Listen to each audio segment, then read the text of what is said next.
कांग्रेस का जो पूरा रवैया है उसके पीछे मैं थोड़ी पृष्ठभूमि उसकी समझना और समझाना चाहता हूँ कि अभी देखिए पूरा जो इंडिया ब्लॉक है वो एकजुटता दिखाने में पूरी तरह विफल रह रहा है। लोकसभा की बैठकें चल रही है, उसमें कोई फ्लोर मैनेजमेंट नहीं है, कोई इंडिया ब्लॉक की कोई मीटिंग नहीं हुई। इवन कि इंडिया ब्लॉक छोड़ दीजिए, कोई ढीला ढाला ढांचा भी सामने रख करके कि विपक्ष के लोगों की बैठक हो, ये भी नहीं हुआ।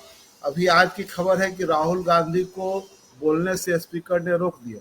राहुल गांधी बोलने के लिए खड़ा हुए, उनको रोक दिया गया और सदन स्थगित कर दी गई। ये बहुत ही अलार्मिंग सिचुएशन है। लेकिन ऐसे ही सिचुएशन में आप देखिए कि जहां एकजुटता दिखाने की जरूरत थी ऊपर से लेकर के नीचे तक, तो चर्चा क्या हो रही है?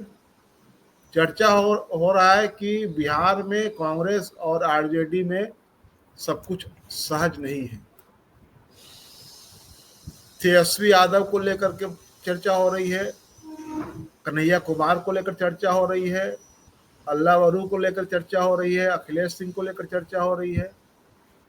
तो चर्चा जिन मुद्दों पर होनी चाहिए, बीजेपी से आप लड़ने चले हैं, बीजेपी से मुकाबला है, बीजेपी को सत्ता से बाहर करने की बात आप बिहार से कर रहे हैं, लेकिन एकजुटता का जो पहलू है वो दिखाई नहीं दे रहा है। इवन कि बिहार विधानसभा में भी, लोकसभा को छोड़ दीजिए, बिहार विधानसभा में भी एकजुट विपक्ष किसी एक मुद्दे पर वो एक बिल्कुल दिन प्रतिदिन के कार्यक्रम में ऐसा स्वाभाविक तौर पर हो जाता है कि लोग कुछ मुद्दों पर लोग एक साथ आकर के बाहर खड़े हो जाते हैं, नारेबाजी करते हैं। लेकिन उसके लिए कोई बैठक, क्या बिहार में महागठबंधन के विधायकों की कोई बैठक हुई आपने सुना है इस विधानसभा सत्र से पहले या विधानसभा सत्र के दौरान? कोई बैठक नहीं हुई। तो यह जो मैं कहूँ कि उसको कि एकता में अनेकता जो दिखाई दे रही है, उसका उसका क्या असर होने वाला है? उसका असर तो यही होने वाला है कि सब लोग अपनी अपनी डफली बजा रहे हैं और लेकिन कह रहे हैं कि हम बीजेपी से लड़ रहे हैं। तो इस ऐसे अवसर पर जो मुझे लगता है कि कांग्रेस नेतृत्व को, इवन की बिहार में आरजेडी नेतृत्व को, लालू प्रसाद को, तेजस्वी यादव को, इन लोगों को इस पूरे इसमें कोई पहलकदमी लेकर के आप एक परसेप्शन के लेवल पर भी कोई एकजुटता दिखाने की कोशिश क्यों नहीं कर रहे हैं? और मीडिया में तो मुझे लगता है कि तिल का तार बनाने का जो मुहावरा है वो उसको बिल्कुल 100% साबित किया जा रहा है।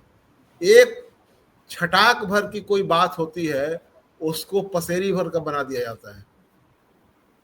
तो ये इसलिए चल रहा है कि आप अपनी ओर से उस तरह का कुछ कर नहीं रहे हैं, कोई दिखाई कुछ करता हुआ नहीं दिख रहे हैं। अब लेकिन जो तेजस्वी यादव को लेकर के जो कांग्रेस के लोगों का अलग अलग सुर दिखाई दे रहा है, अलग अलग बयान दे रहे हैं। आज तो जो कांग्रेस के विधायक भागलपुर से हैं, अजीत शर्मा, और एक मुन्ना तिवारी है उधर बक्सर तरफ से शायद विधायक है, वो दोनों आपस में इस बात पर, ये अजीत शर्मा बोल रहे थे, मीडिया से बात कर रहे थे कि उनसे सवाल पूछा जा रहा था कि मुख्यमंत्री का चेहरा कौन होगा, तो इस पर वो कह रहे थे कि ये नेतृत्व तय करेगा। इसी बीच में मुन्ना तिवारी आया, उन्होंने कहा कि सब तय हो गया है, तेजस्वी यादव ही मुख्यमंत्री होंगे। अब लीजिए, ये दो विधायक कांग्रेस के विधानसभा कैंपस में खड़े होकर के एक माइक पर दो तरह की बात कर रहे हैं, एक ही माइक पर। अब समझ लीजिए कि ये स्थिति कैसी है। अखिलेश सिंह जो कह रहे हैं, अल्लाह वरू जो कह रहे हैं, राजेश राम जो नए अध्यक्ष हैं जो कह रहे हैं, उनकी बातों में डिफरेंसेस साफ साफ दिखाई दे रहा है। एक बात और जो शायद जिस पर आप लोगों ने गौर नहीं किया होगा, कल अध्यक्ष बनने के बाद पहली बार मैंने इनको, राजेश राम को बोलते हुए सुना अध्यक्ष बनने के बाद। उसके पहले मैंने एक बार सुना था और मैंने पहले भी कहा था कि मुझे वो बहुत अच्छे वक्ता नजर नहीं आते हैं। और कल मैंने उनको बोलते हुए जब सुना तो मुझे लग रहा था कि जैसे किसी वो दबाव में है, किसी बोझ से दबे हुए दिखाई दे रहे थे, वो खुल करके बोल नहीं पा रहे थे। और बहुत ही एक उनका जो स्वर था वो मुखर नहीं था।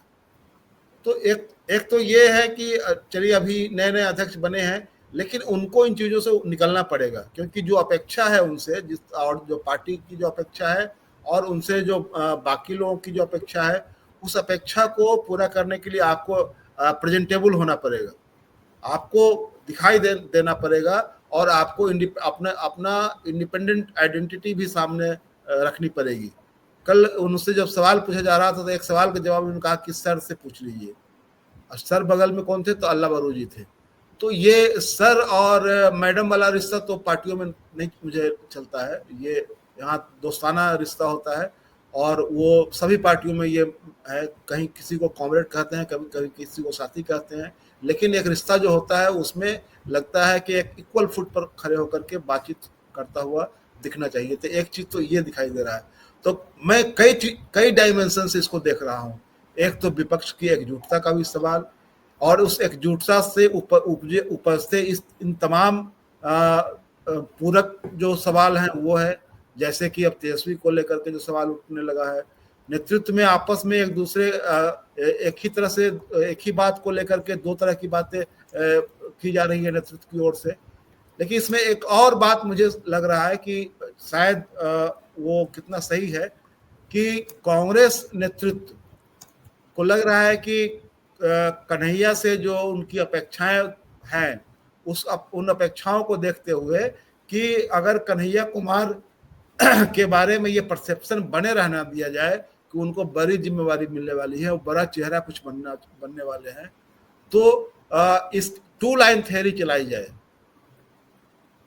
टू लाइन थ्योरी में मतलब कि तेजस्वी यादव के पक्ष में भी कांग्रेस है, और कन्हैया कुमार भी एक बड़ा चेहरा के रूप में उभर रहे हैं, तो उसको भी अंडरलाइन किया जाए, उस पर कुछ बहुत ज़्यादा बात नहीं की जाए, लेकिन उसको अंडरमाइन नहीं किया जाए, उसको अंडर